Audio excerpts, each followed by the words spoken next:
Terence, sot po diskutohet shumë për drejtësinë, për reformën drejtësi më saktë.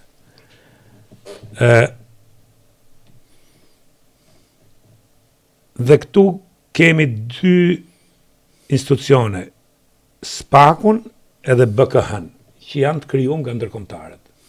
Përpara kishim prokurorinë e krimeve të rënda.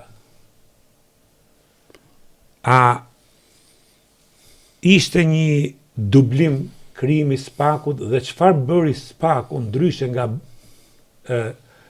prokuroria e krimeve të rënda dhe ishte nevojshme kjo apo mund kishim reformuar më mirë prokurorinë e krimeve të rënda? Unë mendoj që nëse ka një problem sot sistemi i drejtësisë, më shumë se sa problem i arkitekturës dhe i ndërtimit të saj apo i legjislacionit që ka ndërtuar, ka të bëjë me e para me kulturën tonë, shtet formuese dhe me kulturën tonë juridike, dhe e dyta me zbatueshmërinë e ligjit, pra me mënyrën se si ne zbatojmë ligjit dhe se sa ndikim ka, le të themi, perceptimet publike dhe publiku mbi drejtësinë.